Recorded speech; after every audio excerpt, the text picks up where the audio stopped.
किसी भी देश का प्राइम मिनिस्टर या फिर वहाँ के लीडर्स सामने वाले देश के सामने कैसे बर्ताव करते हैं, उसकी वजह से सिर्फ उन लीडर्स की इमेज खराब नहीं होती है, बल्कि वो अपने देश को रिप्रेजेंट कर रहे होते हैं।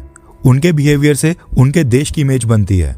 इसलिए देश को लीड करने वाले व्यक्ति का करैक्टर हमेशा सबसे इंपॉर्टेंट होता है। भारत के मित्र देश इजराइल और नेतन्याहू ने एक बार फिर से ये संदेश दे दिया है कि इंटरनेशनल पॉलिटिक्स में परमानेंट दोस्त या दुश्मन बिल्कुल नहीं होते हैं। सिर्फ नेशनल इंटरेस्ट और राष्ट्रीय हित सबसे ऊपर होता है। और जब बात देश के राष्ट्र हित की हो, तब सामने अमेरिका आ जाए, डोनाल्ड ट्रंप हो या फिर कोई और सुपर पावर, अपनी सेल्फ रिस्पेक्ट खुद ही अपने हाथ में होती है। अब क्या है ये पूरा मामला और नेतन्याहू ने ट्रंप के प्रेशर टैक्टिक्स के ऊपर क्या स्टेटमेंट दी है, हम वो तो डिस्कस करेंगे ही, लेकिन साथ में भारत के विदेश मंत्री जयशंकर सर ने भी साउथ कोरिया में जाकर ग्लोबल इवेंट में ग्लोबल वर्ल्ड ऑर्डर के ऊपर एक बयान दिया है। उस पर भी हम बात करेंगे। इंटरनेशनल मीडिया हाउसेस उसको काफी कवर कर रहे हैं। इसके साथ ही ट्रैक टू डिप्लोमेसी को लेकर भी एक खास अपडेट आ रही है, वो भी हम एक्सप्लेन करेंगे।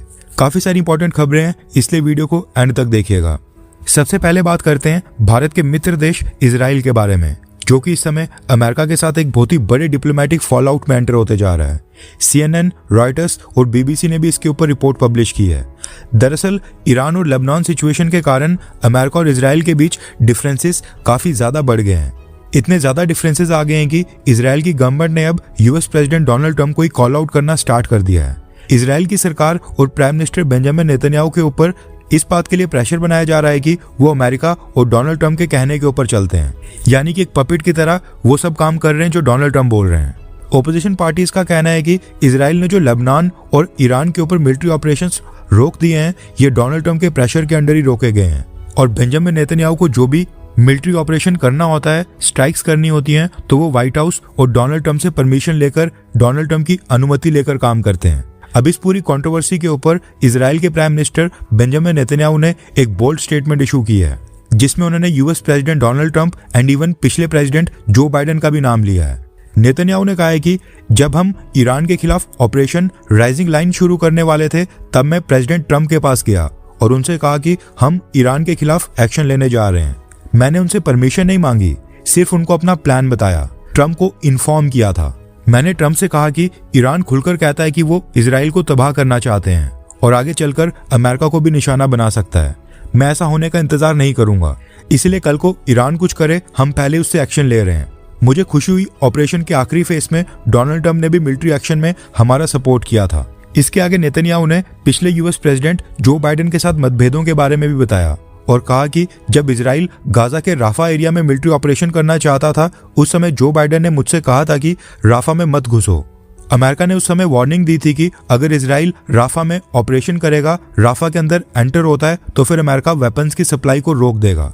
नेतन्याहू ने कहा कि मैंने उस समय बाइडेन से कहा था कि मैं उनकी इज्जत करता हूँ, लेकिन हमारे पास कोई और ऑप्शन नहीं है। हम राफा में जरूर जाएंगे, चाहे हमें बिना हथियारों के सिर्फ अपने हाथ के नाखूनों से ही क्यों ना लड़ना पड़े, लेकिन हम राफा के अंदर जरूर एंटर होंगे। नेतन्याहू ने आगे कहा कि कुछ ऐसे भी वक्त आते हैं जब अपने देश की सुरक्षा के लिए अमेरिका के प्रेसिडेंट को भी ना कहना पड़ता है, और वो ना कहने से पीछे कभी नहीं हटते हैं, फिर चाहे सामने US प्रेसिडेंट ही क्यों ना हो। ये कहना है Israeli prime minister Benjamin Netanyahu का। इसके आगे भी नेतन्याहू की स्टेटमेंट काफी लंबी है, लेकिन इसका मेन तथ्य यही है कि नेतन्याहू डोनाल्ड ट्रंप से परमिशन नहीं लेते हैं, बल्कि सिर्फ उनको इन्फॉर्म करते हैं। और जब इजराइल हमास के खिलाफ गाजा में एंटर हो रहा था, उस समय जो बाइडेन के विरोध के बाद भी उन्होंने राफा में अपना मिलिट्री एक्शन करने का फैसला किया था। नेक्स्ट अपडेट आ रही है भारत के फॉरेन मिनिस्टर जयशंकर सर को लेकर, जो कि साउथ कोरिया में एक इवेंट को संबोधित कर रहे थे और वहां पर उन्होंने इनडायरेक्टली अमेरिका और डोनाल्ड ट्रंप एडमिनिस्ट्रेशन की ट्रेड पॉलिसीज के ऊपर बोल्ड कमेंट किया है। फर्स्ट पोस्ट ने भी इसके ऊपर आर्टिकल पब्लिश किया है। दरअसल साउथ कोरिया में एक इंटरनेशनल फोरम को एड्रेस करते हुए doctor S Jaishankar sir global world order के ऊपर बात कर रहे थे।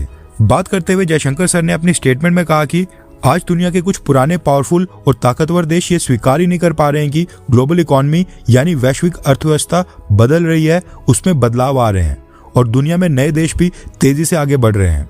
वो इसको एक्सेप्ट ही नहीं कर पा रहे हैं, जिस वजह से वो इंटरनेशनल इकोनॉमी को एक जीरो सम गेम की तरह देखने लगे हैं। अब जीरो सम गेम का सिंपल मतलब होता है अगर एक पार्टी जीत जाए तो सामने वाला हार जाता है।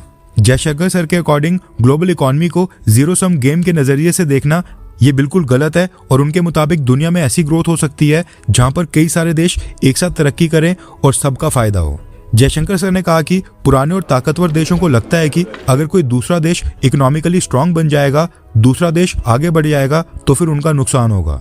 इसी सोच की वजह से ग्लोबल लेवल के ऊपर कॉपरेशन कमजोर पड़ रही है और दुनिया में टेंशन्स लगातार बढ़ रही हैं।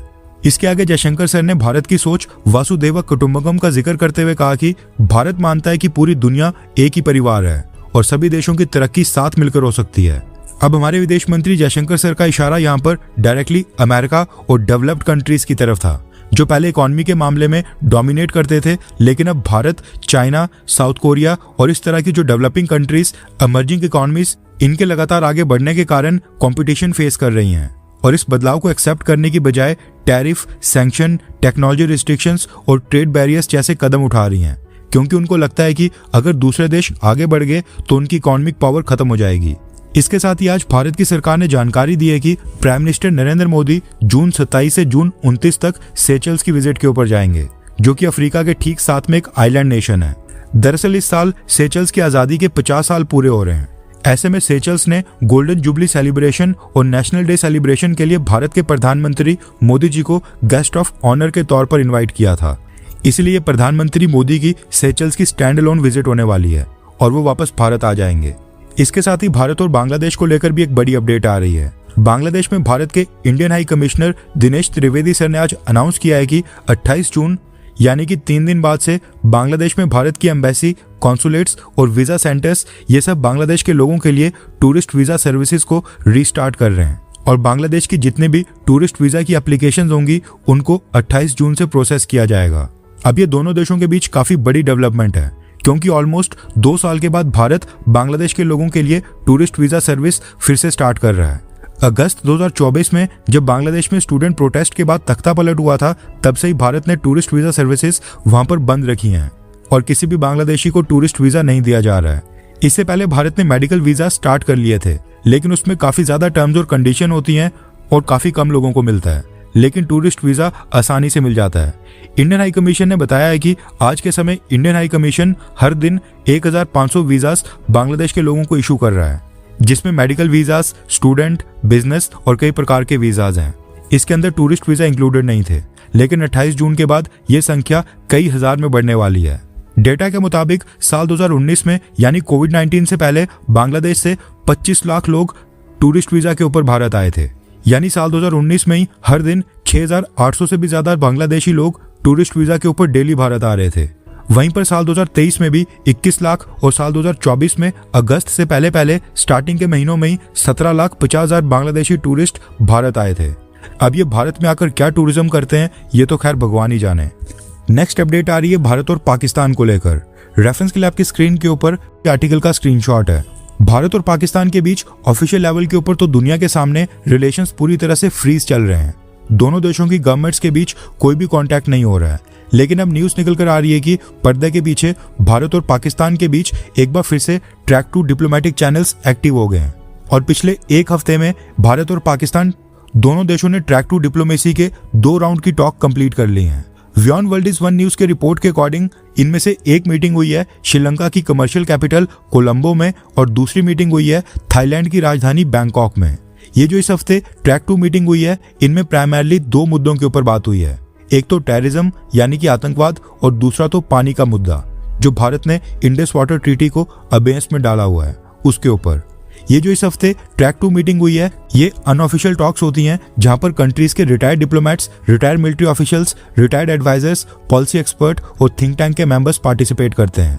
इन मीटिंग्स में गवर्नमेंट ऑफिशियल्स डायरेक्टली इन्वॉल्व नहीं होते हैं, इसलिए इन मीटिंग के बाद कोई भी ऑफिशियल स्टेटमेंट या एग्रीमेंट या किसी पॉजिटिव आउटकम का प्रेशर नहीं होता है।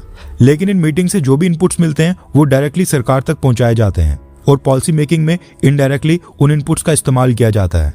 भारत और पाकिस्तान के केस में ये track two back channel talk, इस तरह का सिस्टम ये कोई नया सिस्टम नहीं है और ये टॉक्स भारत और पाकिस्तान पिछले कई दशकों से करते आ रहे हैं। 1971 का युद्ध, न्यूक्लियर टेस्ट, कारगिल युद्ध, मुंबई अटैक, पठानकोट, पुलवामा, पहलगाम, इन सब के बावजूद पाकिस्तान और भारत के बीच ट्रैक टू बैक चैनल्स हमेशा से एक्टिव रहे हैं और हमेशा इसके थ्रू बात होती रही है। यानी ये कहना गलत नहीं होगा कि सरकारें बेशक बात करना बंद कर दें, लेकिन एक्चुअल में भारत और पाकिस्तान के बीच कम्युनिकेशन कंप्लीटली कभी भी बंद नहीं होता है।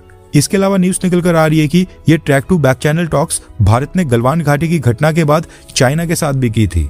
उस वक्त भी भारत और चाइना के बीच ट्रैक टू बैक चैनल्स के जरिए इनफॉर्मल एक्सचेंजेस और बैक चैनल कम्युनिकेशंस ने ही दोनों देशों के बीच सिचुएशन को एस्केलेट होने से रोका था और बॉर्डर के ऊपर भारत और चाइना के बीच लद्दाख एलएसी के पास सिचुएशन नॉर्मलाइज हुई थी। वैसे आपको क्या लगता है कि क्या पाकिस्तान के साथ बैकडोर चैनल्स को भी बंद कर देना चाहिए? हाँ या फिर ना, सरकार को जैसा ठीक लगे वैसा करे। नीचे कमेंट कर अपनी राय जरूर बताएं।